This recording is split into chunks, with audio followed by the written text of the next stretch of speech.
Welcome into Under the Radar. I am Drew Martin, the second episode for college football, looking at trends, angles that are riding under the radar in the betting markets. And this week, guys, we're going after teams that are doing very badly against the spread, like 0-3 ATS, 0-4 against the spread, meaning how far are the odds makers? How far is Las Vegas, the betting market, off from pricing some of these teams? Last week, we did what teams are doing very well, making money. This week, we're doing teams that are losing money. And to tell you the truth, guys, this is even more important because of the reasoning. You know, people already know Georgia's really good. People probably already know that, Kansas, Syracuse are playing very well in comparison to what the market had them priced at, before the season started.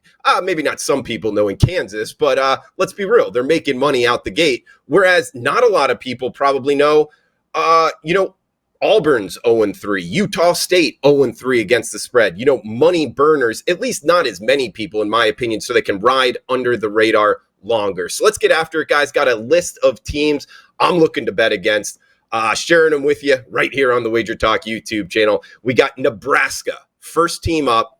And I'm going to list these teams in order of against the spread points to the negative so far this season, meaning how far have the odds makers mispriced them to where they're losing by that many points. So Nebraska 0-4 against the spread so far, meaning all 4 games they've lost. If you bet on them, you're 0-4. Also -75 against the spread points. So they're well on their way to being 100 points off 4 or 5 games in. I guess the positive here when you're looking at the Cornhuskers, they have a bye week this upcoming week, and they just showed their head coach the door. Scott Frost, he's gone. Sometimes changes in sports can actually be a positive going forward. So with the new administration in a bye week, maybe it could be a buy on going forward. It won't be with my money. I'll tell you this, if they do look good in their week back, maybe I won't look to go against them.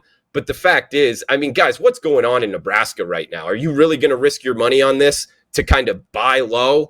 I don't know. Sometimes in the betting markets, what I've learned is it's very difficult to price in quit, meaning if a team quits, and they're catching 10, 14, 28 points. If they're just laying down to their opponent and their opponent's running it up, you can lose a lot of money doing that. And particularly in this situation, right now in 2022 with the transfer portal, what's going on behind the scenes? Do all of these kids have their highlight tapes ready to go and they're sending it out? Who knows what's going to happen in the future? Maybe that's the case. Put yourself in that perspective. You're working for a business and all the talented people are leaving for whatever reason. It's like, wait a minute, what's going on here? Maybe I need to update my resume. Who knows what's going on behind the scenes with Nebraska? I can tell you this, I'm not going to be betting on them when they come back from their bye week. Watch and see, go from there. We got Utah State up next, guys. 0-3 against the spread, -62 ATS points. If you remember their first game against UConn, UConn's not a very good team, and they kind of struggled with them out the gate. Then they played Alabama. An FCS team, Weber State, might be throwing this off as well because they were favored by a touchdown. They lost outright. That's a lot of these against the spread points. So kind of pumping the brakes on them. They are catching 3 against UNLV. Who knows? UNLV, very good bet on 3-0 against the spread. So it's kind of 3-0 versus 0-3 in the betting markets. See what happens there. Utah State and UNLV. I'd look towards the Rebels. We got UTEP up next. Guys, UTEP is 0-4 against the spread. -49 ATS points, meaning what they're priced at, the odds makers 50 points off almost through 4 games on UTEP. Of course, they're 0-4. Same with Nebraska because they played in week 0. I'm bringing that up because I actually lost on them the first game of the year. I bet on UTEP. They were going up against North Texas. I kind of bought into it. They have the longtime assistant there at Kansas State, bringing it over to El Paso. They sold out the game in the Sun Bowl. Well, they lost that game. I wiped my hands clean. I was like, I'm done with El Paso here. And sometimes in the betting world, if I could kind of share what I've learned over the last 7-8 years as my straight job doing this, if you just go 0-1 and you lose 1 unit, hey, that $100 down the drain, don't make $100 loss, $100 loss, $400 and $500, which it would have been if I continued betting UTEP. So that's one, I guess, positive. So they lost that first game, and last game they lost to New Mexico. When you're losing to the Lobos, hey, it shows here, guys. Maybe pump the brakes on betting UTEP. They are catching 16 versus Boise State Friday night at home. I don't know. It's not enough for me to get on UTEP here. Next game up, this one's tough for me to talk about. Little War Eagle action as an alumni of Auburn, seeing them out the gate 0-3 against the spread, near a half 100 against the spread points to the negative. And look, they played Penn State, also San Jose State out the gate. You could tell against that San Jose State team, they were struggling, and then Penn State just came through. Better quarterback, better trenches play. It really worries me about Auburn going forward. It's surprising to see them as the touchdown favorite over Missouri here. But when you look at Auburn's schedule, it's always one of the more difficult ones in the country. I mean, they play that tough out of conference usually every year. This year, Penn State. And then they got the SEC West division with their permanent opponent, Georgia, the national champion on the other side. It might be a long year on the Plains. I'm definitely not laying 7. I guess, Auburn being 0-3, ATS out the gate, looking bad last week, and favored by a touchdown over Missouri. Kind of tells you where Missouri's at in the SEC, but still, guys, won't be my money laying the touchdown on the Tigers. Next team up, taking I-85 from Auburn, Alabama to Atlanta, Georgia, talking the Georgia Tech Yellow Jackets, 0-3 out the gate against the spread, minus 41 ATS points. And Saturday, they're plus 20 points in the bounce house at UCF. I bring this game up in particular because UCF's head coach is Gus Malzahn. If you've watched UCF, they're the type of team that when they get the chance, and this has happened with Gus Malzahn back at Auburn when he was the coach, they will run it up on their opponents. So to lay 20 points, 3 touchdowns, that's kind of a profile you want to look for in the favorite. And I think we get that here with UCF. It should be a good atmosphere. They're hosting a Power 5 team here. They got a chance to beat. And talking about the Yellow Jackets going forward, why is this happening? I mean, you're in Atlanta. You're Georgia Tech. You kind of got a pretty cool stadium. At times when you're good, you have a good home atmosphere there. Why aren't you able to recruit a little bit better? I know it's a, tough academic school, but still, Jeff Collins, he's probably a lame duck head coach. I don't know about betting Georgia Tech going forward. They might have a little bit of quit in them as well. Next team up, running the triple option. That's the Navy midshipmen. 0-2 against the spread, minus 40 ATS points. And guys, I'm ranking these teams going down in order on how many against the spread points they are, total. Well, Navy's already 40 through 2 games. This is another team I've already lost on, not going back to the well at all. Saturday, they're plus 17 against East Carolina. And I bring up, they're only 0-2, so they're averaging 20 points below where the market is pricing them. So watch out betting Navy. I'm not so sure this team is, the talent that we're used to. And really, they haven't been the same since Malcolm Perry left. Their quarterback, he had over 6,000 yards. I believe he left in, 2019, 2020. And they really haven't been that good Navy team we know. And when you get like an NFL player, I believe he was on the Patriots and the Dolphins roster for a little bit. And, the academies get an athlete like that at the quarterback position, and then they lose them.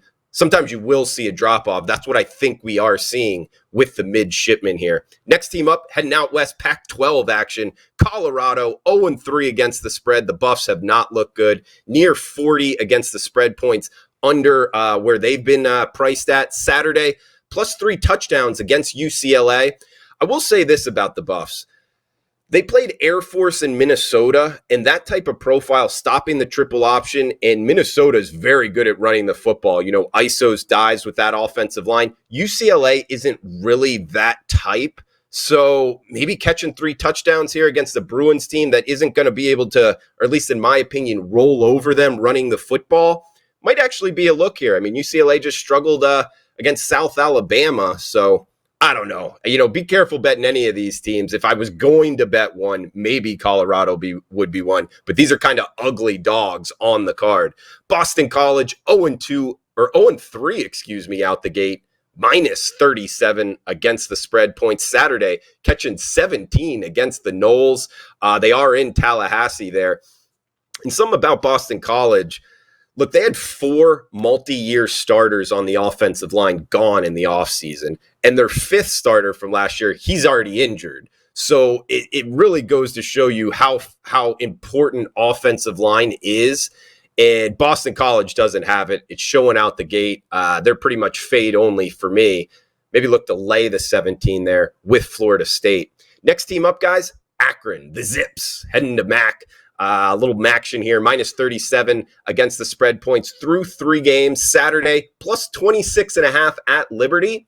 And of course, we're going live here on the WagerTalk odds screen. Going to give a shout out to the reply section. Roberto Ambrizo saying Liberty changing their quarterback, second string looking pretty good. So maybe lay the points here with Liberty if we get that change at the quarterback position. Flames looking good. Akron, the Zips, obviously not. Shout out to the reply section. Thanks for that, Roberto, and the good information. Guys, if I'm missing any teams here or you're seeing any changes that could help us find some winners, all ears, feel free to reply below. We got Fresno State, 0-3 against the spread, minus over 30 ATS points. They're off a bye, so we got a week to kind of get the Bulldogs intact. Georgia State, this is a big one. Thursday night here. Now, I'm recording this on Thursday, not 100% sure when it's going to be out, if it's going to be out before kickoff, but they play Thursday night, plus 2.5 against Coastal Carolina. Minus 31 ATS points. That's the Panthers. 0-3 against the spread.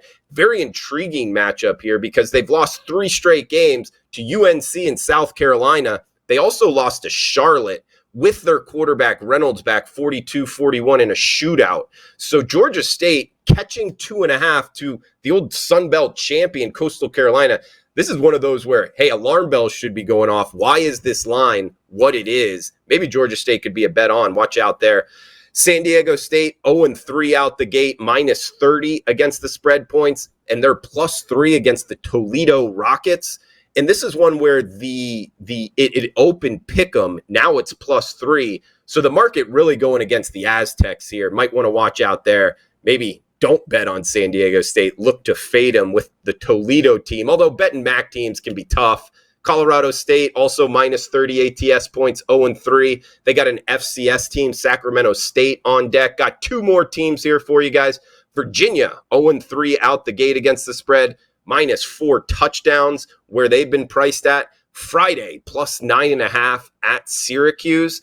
What do we know now? Syracuse, surprisingly good. So this is good versus bad against the spread, catching 9.5. Something to note here with Virginia, Bronco Mendenhall, one of the better coaches, in my opinion, of the last couple decades. He left Virginia. Maybe we get a drop-off here. They're already 0-3 out the gate. I don't know if I'd be looking to bet on the Who's anytime soon. Last one, interesting one, FIU, Florida International. They're in Miami, 0-2 against the spread out the gate, minus 25 against the spread points through just 2 games. Saturday, they are plus 31 at Western Kentucky, the Hilltoppers.